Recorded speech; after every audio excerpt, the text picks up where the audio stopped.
के पास पुरानी पुलिया पर पैंतर के हमले में एक युवक की मौत हो गई। शनिवार सुबह युवक का शव खुरावाला बाबा के धोनी के पास विकसित हालत में मिला। बाद में सूचना मिलने पर पुलिस मौके पर पहुंची और सरिस्का की टीम ने पैंतर को ट्रैंक्विलाइज किया। इस दौरान पहाड़ी पर ग्रामीणों ने पैंतर को पत्थर बरसाने शुरू कर दिए, जिससे उसकी भी मौत हो गई। ग्रामीणों की दूसरे थे कि उन्होंने वहां पर आग लगा दी, जिससे टैंक झुलस गया। अलवर में पैंथर के हमले की यह पहली घटना नहीं है। कुछ समय पहले ही पैंथर के हमले में 2 जनों की मौत हो गई थी। तब पीसीसीएफ ने नरबख्शी पैंथर को गोली मारने के आदेश जारी कर दिए थे। कलेक्टर और एसपी ने खुद पैंथर की तलाश में अलवर के सरिस्का में डेरा डाल दिया था। कई दिन की मशक्कत के बाद कुछ पैंथर पकड़े गए, लेकिन अब तक यह तय नहीं हो सका है कि पकड़े गए पैंथर में नरबख्शी पैंथर भी शामिल है या नहीं। अब पैंथर के हमले का एक और मामला सामने आया। बानसूर क्षेत्र के छिंद जयसिंहपुरा ग्राम पंचायत के अधीरा मेड़ा निवासी रामपत गुजर बीती रात पुराना माधोगढ़ में किसी रिश्तेदार से मिलने पैदल जा रहा था। रास्ते में माधोगढ़ की पुरानी पुलिया के पास पैंथर ने रामपत पर हमला कर दिया।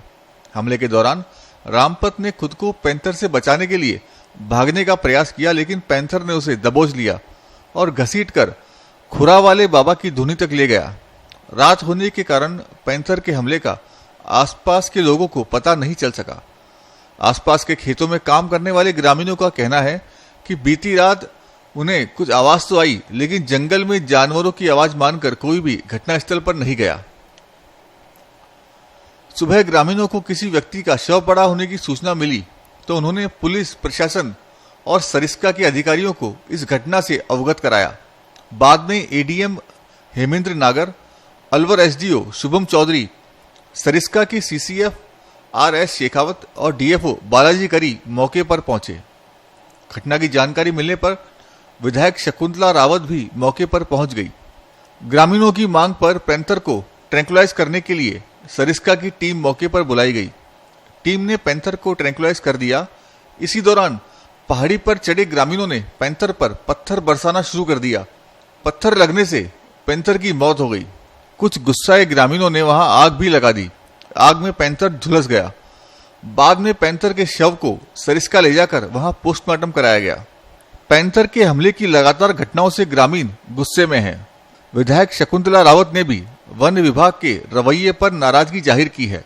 फॉरेस्ट विभाग ने बिल्कुल नहीं सुना, तो प्रशासन कैसा इसमें लापरवाही बरत रहा है। और उस लापरवाही का, फॉरेस्ट विभाग की लापरवाही का एक ये कहना चाहिए 20-25 साल का एक जवान लड़का, जिसके 1 साल का बेटा है, 3 साल की बेटी है। यहाँ इसकी बहन थी, अपनी बहन के पास ही मिलने के लिए आ रहा था और शाम को इसके साथ यहाँ इसी जगह पर, यहीं पर उसको इतनी बुरी तरह से खाया गया है, मृत्यु हो गई है। खतरनाक वाली कहना, दर्दनाक मौत जिसको कहते हैं। लेकिन फॉरेस्ट विभाग जागता ही नहीं है। अभी सिर्फ 4 लाख रुपए दिए जा रहे हैं, जो दोनों बच्चों के नाम 2-2 लाख रुपए के लिए हमने कहा है।